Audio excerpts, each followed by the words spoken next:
All right, I have a question for Barcelona fans. Would you sell Raphinha for around 60 million if that meant that Barcelona could sign Messinho in the summer for around that same price? And Messinho is obviously a player that Barcelona have been heavily linked to in the last few months, but the 60 million price tag, it's going to be difficult for Barcelona to sign him in the summer. So Barcelona would have to raise funds. They would have to have a big sale in the summer, and Raphinha is one of the names on the list. And I like Raphinha. I think he is a great player for Barcelona, and he does make the difference in a lot of Barcelona games this season. When no one else can really produce, he's still providing goals and assists for Barcelona that are very necessary for Barcelona to continue to win games. But would you keep Raphinha if it meant missing out on Messinho, and then Messinho goes and signs for another club? Some people say that Barcelona already have Lamine Yamal, so it seems like a waste to spend 60 million on a young winger that plays in the exact same position that Lamine Yamal plays in, but I feel like he can play in other positions. I don't feel like he's just going to be a strict right winger for his entire career. And even if his preferred position is on the right, it's not like it's one or the other with Lamine Yamal and Messinho. It would be great to have both of them on the same team. There have been talks that Tottenham are looking at Raphinha, and I do feel like Barcelona are going to receive some offers from him in the summer. So is it a good idea for Barcelona to sell him or keep him and potentially miss out on Messinho?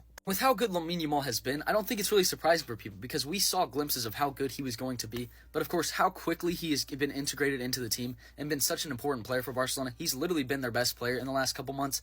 It's a really important thing for Barcelona to look at that position and say, do we need Raphinha? Is he going to be a starter next year? And I really don't think Raphinha has done much wrong at Barcelona. I still think he's been one of Barcelona's most productive players, and he was a big reason why Barcelona won La Liga last season. But do you keep Raphinha for one more season and then potentially try and sign Esteval? But is that maybe going to be a little bit too late because I don't know how long he's going to wait for Barcelona. I think if Barcelona wants to make sure that they can sign Messinho, it has to be this summer. And Barcelona have missed out on some players. Claudio Echevarri, some people talk about Lucas Bergvall, but I think Esteval is not someone that Barcelona can miss out on. Again, not like Raphinha has done much wrong. I think he has been one of Barcelona's most important players, but he's also one of the only players on the team that has some market value, so it's understandable that other teams are going to be looking to sign him in the summer, and Barcelona might have to sell him. And honestly, if selling Raphinha for 60 million meant that Barcelona would be able to sign Messinho, I would do it in the summer. We have no clue what his career is going to look like, but all we know right now is the potential that he holds and the fact that he wants to come to Barcelona, and I just don't think Barcelona can miss out on him in the summer. And I hope Barcelona can afford to spend 60 million on him in the summer because, again, he wants to come to Barcelona. To make this happen, it seems like Barcelona might have to sell a player, and if it's Raphinha that has to go, even though I like Raphinha, I would understand Barcelona selling him.